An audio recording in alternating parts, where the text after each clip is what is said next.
nandito kami sa Philippine Embassy ngayon. Magse-celebrate kami ng 127 Independence Day. Philippine Independence Day. Nandito kami ngayon sa Embassy for the Philippines Independence Day celebration. Philippine Embassy in Damascus, Syria.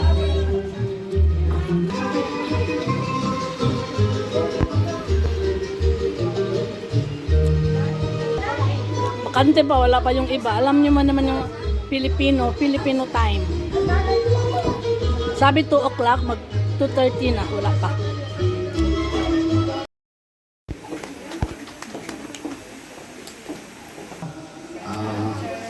Kami po ay malugod na tumatanggap sa inyo sa pagpunta rito, no? Sa kabila ng mainit na panahon, no?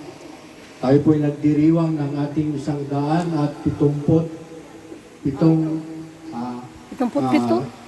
Philippine Independence, no? So ang Philippine Independence po ay ano po sa Pilipino?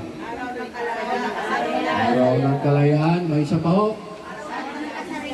Araw ng Kasalinlan, no? So ito ay pinagdiwang noong anong petsa? My birthday. June 12. Marami sa kanila nag-alay ng buhay para makamtan natin ang ating kasarinlan o kalayaan, no? So alalahanin din po natin yung ating mga bayani, no, na nagbuhay para sa atin, no? So ang araw na ito ay mahalaga, no, para ating ang mga naging sakripisyo nila at ang kanilang mga ginawa ay hindi nagtatapos noong 1898, no? May mga iba-iba pa ring pakikibaga tayo ngayon sa kapanahonan ito na kailangan din pa rin po nating magampanan o makuha ang ating mga kalayaan, no?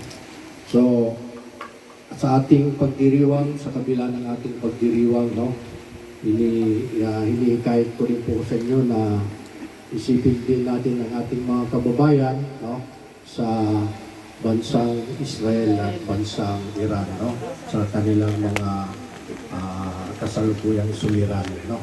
So hindi ko na po pahabaan, no. Ang mensahe po ay si mismong Presidente Ferdinand Bongbong Marcos po magbibigay, no. So again, sa mga natitirang oras nandito kayo, sana ma-enjoy nyo ang ating magiging maliit na programa, no. Ihanda nyo ang inyong mga boses, ang inyong pagiging kooperasyon sa mga konting palaro na iahandog namin. Okay? So again, welcome po kayo sa Philippine Embassy, and I would like to greet you in behalf of the members of the embassy and our staff, no. Very happy Independence Day for 2027. Mabuhay ang Pilipinas!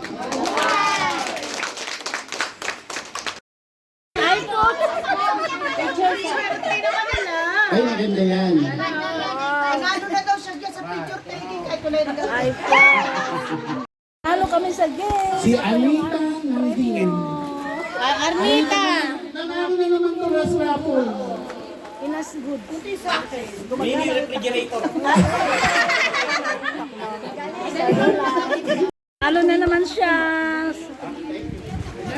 Nagkagulo na kasi kainan na.